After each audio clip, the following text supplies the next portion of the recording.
લાંચા અધિકારી બાદ ટેકાના ભાવે મગફળી ખરીદીમાં લાંચ કૌભાંડ સામે આવ્યું છે। મગફળી ખરીદીમાં ખામી નહીં કાઢવાના નાણાં માંગવામાં આવ્યા। મહેસાણાના સતલાસણ એપીએમસીની ઘટના સામે આવી છે। એસીબીએ ટ્રેપ ગોઠવી એકની ધરપકડ કરી તો સહકારી મંડળીના લોકો લાંચ માંગતા હોવાનો આરોપ લગાવવામાં આવ્યો છે। ખામી નહીં કાઢવાના 2 થી 6 હજારની લાંચ માંગવામાં આવી હતી। ફરિયાદી ખેડૂતની મગફળી ખામી કાઢ્યા વગર ખરીદવા માંગવામાં આવી હતી લાંચ તો 5000ની લાંચ માંગતા 4500 લાંચ સ્વીકારતા ડીકોય છટકામાં આરોપી પકડાઈ ગયો છે। મોબાઈલનો વધુ ઉપયોગ કરનારા હવે સાવધાન થઈ જજો। મોબાઈલમાં વાત કરતી યુવતીને વાલીએ ઠપકો આપતા યુવતીનો આપઘાતનો પ્રયાસ હાથ ધરવામાં આવ્યો। સુરતના માંગરોળ વિસ્તારની આ ઘટના કે જ્યાં આયર્નની ગોળીનો ઓવરડોઝ લઈ આત્મહત્યાનો પ્રયાસ કરવામાં આવ્યો। યુવતી અન્ય યુવક સાથે મોબાઈલમાં વાત કરતા પિતાએ ઠપકો આપતા યુવતીએ આત્મહત્યાનો પ્રયાસ કર્યો હતો। આયર્નની ગોળીનો ઓવરડોઝ લીધો હોવાની જાણ થતાં જ તાત્કાલિક સારવાર અર્થે ખસેડવામાં આવી હતી। સમગ્ર ઘટના અંગે કોસંબા પોલીસે ફરિયાદને આધારે વધુ તપાસ હાથ ધરી છે। એક યુવતી જેની ઉંમર 20 વર્ષની છે તે પોતાના મિત્ર સાથે મોબાઈલ ફોન ઉપર ચેટિંગ કરતી હતી સોશિયલ મીડિયા ઉપર।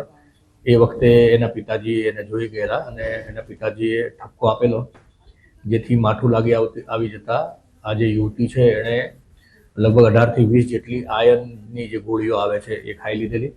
તેના કારણે એની તબિયત લથડેલી। મોબાઈલ પકડાઈ ગયો, એને પકડતા મેં કંઈ એને ગુસ્સો કરીને બોલ્યો, ઠપકો આપ્યો તો એના પર એ આખો દિવસ 10 કંઈ નહીં કીધું, નાઇટમાં કંઈ નહીં કીધું। 10 તારીખે સાંજે હું મારી વાઈફને અહીંયા જોબ પર છોડવા આવ્યો હોસ્પિટલ તે ત્યારે એણે કંઈ ઓવરડોઝની ટેબ્લેટો ખાઈ લીધી। પેશન્ટ 21 વર્ષનો આવ્યો છે દવા પીને, અત્યારે એની કન્ડિશન સારી છે। એ કંઈ આયર્નની ટેબ્લેટ આવે 15 ગોળી પી લીધી હતી, એના પિતાએ કંઈ ઠપકો આપી હતો એટલા માટે। વડોદરા ખાતે બાઇકમાં આગ લાગવાની ઘટના સામે આવી છે। પેટ્રોલ લીકેજ થતાં બાઇકમાં આગ લાગી હતી અને આગમાં બાઇક બળીને ખાખ થયું છે। ઘટનામાં બાઇક ચાલકનો આબાદ બચાવ થયો છે તો બાઇક સળગવાની આ ઘટના સામે આવી છે અને હાલ બાઇક ચાલકનો આબાદ બચાવ થયો છે। વડોદરાનો આ સમગ્ર મામલો કે જ્યાં બાઇકમાં આગ લાગવાની ઘટના બની હતી તો એકાએક બાઇકમાં આગ લાગી હતી અને બાઇક ચાલકનો આબાદ બચાવ થયો છે।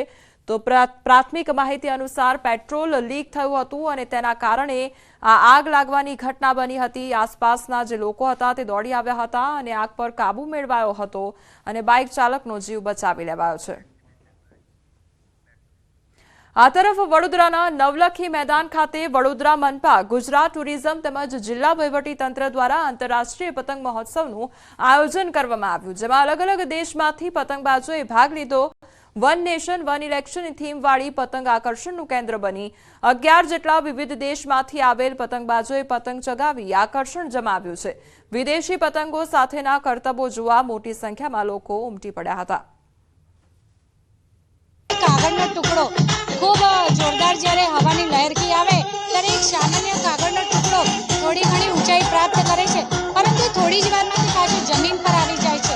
પરંતુ આ કાગળનો ટુકડો એટલે કે પતંગ જ્યારે દોરી સાથે જુગલબંધી કરે ને ત્યારે આસમાનની અપરિમિત ઊંચાઈઓ પ્રાપ્ત કરે છે। તો સાથે સાથે કોઈ પણ વ્યક્તિ પોતાના લક્ષ્યની પ્રાપ્તિ માટે જ્યારે લક્ષ્ય ઉપર ધ્યાન કેન્દ્રિત કરી અને કઠોર પરિશ્રમ કરે ત્યારે ખરા અર્થમાં સફળતાની સિદ્ધિઓને સર કરે છે। હાલ માહોલ ખૂબ જ સરસ છે, બહુ જ સરસ જેલીફિશ અને બહુ જ અલગ અલગ પ્રકારની અહીંયા પતંગો ચગી રહી છે। અલગ અલગ કન્ટ્રીઝથી સ્લોવાકિયા, મોરિશિયસ, યુનાઇટેડ સ્ટેટ્સ બહુ બધી જગ્યાએથી લોકો આવ્યા છે। We are so excited to be here. Your country is so beautiful, your culture is so different to us, so everything's new. આગામી 13 જાન્યુઆરી એટલે કે પોષ સુદ પૂનમના દિવસે મા અંબેના પ્રાગટ્ય ઉત્સવ મનાવવામાં આવતો હોય છે, જેને લઈ અંબાજી મંદિર ટ્રસ્ટ અને ધાર્મિક ઉત્સવ સેવા સમિતિ દ્વારા તૈયારી શરૂ કરી દેવામાં આવી છે। અંબાજીમાં મહાશક્તિ યજ્ઞનો પણ પ્રારંભ કરવામાં આવ્યો છે, જેમાં 1008 વિવિધ ઔષધિની પણ આહુતિ આપવામાં આવશે। મા અંબેને વિશાળ શોભાયાત્રા નીકળશે, જેમાં વિવિધ ટેબ્લો તેમજ હાથી ઘોડાને પણ શોભાયાત્રામાં સામેલ કરવામાં આવશે। ચાચર ચોકમાં સાંસ્કૃતિક કાર્યક્રમનું પણ આયોજન કરવામાં આવ્યું છે. ભક્તોને 2100 કિલો સુખડીનો પ્રસાદ પણ વેચવામાં આવશે. શ્રદ્ધાળુઓ માટે નિઃશુલ્ક અન્ન ક્ષેત્ર પણ શરૂ કરવામાં આવ્યું છે.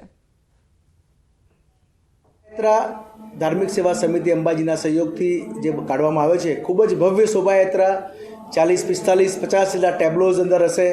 આ શોભાયાત્રા દરમિયાન ટ્રસ્ટ તરફથી લગભગ 2100 કિલો જેટલી સુખડીનું વિતરણ પણ પ્રસાદ તરીકે માય ભક્તોને કરવામાં આવશે. શાકભાજીનો અન્નકૂટ કરવામાં આવશે. ખૂબ જ સાંસ્કૃતિક કાર્યક્રમનું પણ આયોજન કરવામાં આવશે. આ તરફ આઈપીએસ સુમન નાલાએ ભક્તોને સાવચેત રહેવા માટે જણાવ્યું છે. તેમણે કહ્યું છે કે શોભાયાત્રામાં જોડાનાર ભક્તો પોતાના દાગીના ઘરે મૂકીને આવે અને મોબાઈલને પણ સાચવીને રાખે. गुजरात के और देश के अलग अलग पार्ट से भी लोग यहाँ आते हैं और सेलिब्रेट करते हैं. तो मेरा एक रिक्वेस्ट है सभी पब्लिक से कि सेलिब्रेशन का मूड बना रहे, तो इसलिए आप अपना कीमती सामान जो है वो साथ में ना लेके आएँ, घर पे ही छोड़ के आएँ. मोबाइल फ़ोन वगैरह अगर आप ला रहे हैं तो उसको सेफली अपने पास में रहें. અમદાવાદમાં ઉજ્જવળ ભવિષ્યની સાથે શરૂઆત કરનારા સહાધ્યાયી મિત્રોનો સ્નેહ મિલન કાર્યક્રમ યોજાયો અને તેલાવ પાસે આવેલા આંગણ ફાર્મમાં ઉન્નતિ વિદ્યાલયના સહાધ્યાયી મિત્રોનું સ્નેહ મિલન યોજાયું. છેલ્લા 5 વર્ષથી આ પ્રકારે સ્નેહ મિલન યોજાય છે, ત્યારે આ કાર્યક્રમમાં વર્ષ 1963 થી 2019 સુધી સ્કૂલમાં અભ્યાસ કરી ચૂકેલા વિદ્યાર્થીઓને એકત્રિત કરી સ્નેહ મિલનનું આયોજન કરવામાં આવ્યું છે. હાલ આ ગ્રુપમાં 700 થી વધુ ભૂતપૂર્વ વિદ્યાર્થીઓ નોંધાઈ ચૂક્યા છે. આ કાર્યક્રમમાં વિદ્યાર્થીઓ સાથે શિક્ષકોને પણ આમંત્રણ આપવામાં આવે છે. શાળા છોડ્યા બાદ ખૂબ સારી પ્રગતિ કરી હોય તેવા 10 વિદ્યાર્થીઓનું સન્માન પણ કરવામાં આવ્યું હતું. ગુજરાતમાંથી ઉપરાંત આઉટ ઓફ ગુજરાત અને દિલ્હી, મુંબઈ, ચેન્નઈ અને ઇવન કેનેડાથી પણ, ઓસ્ટ્રેલિયાથી, કેનેડાથી પણ અત્યારે અમારા સહાધ્યાયી મિત્રોના રિયુનિયનમાં અત્યારે ઘણા બધા લોકો આવેલા છે અને અમુક લોકો પ્રથમવાર મળી રહ્યા છે અને બહુ જ આનંદની હેલી ઉછળે જ્યારે જૂના મિત્રો ભેગા થાય ત્યારે. અચ્છા, બીજી વાત છે કે અહીંયા અમે અમારા શિક્ષકોને પણ બોલાવીએ છીએ અને અમે એવું કરીએ છીએ કે સ્કૂલ છોડ્યા પછી જે લોકોએ ખૂબ સારી પ્રગતિ કરી હોય એવા 10 વિદ્યાર્થીઓનું સન્માન કરીએ છીએ. સમાચારોમાં આગળ વધીએ તે પહેલા રોકાઈશું એક બ્રેક માટે.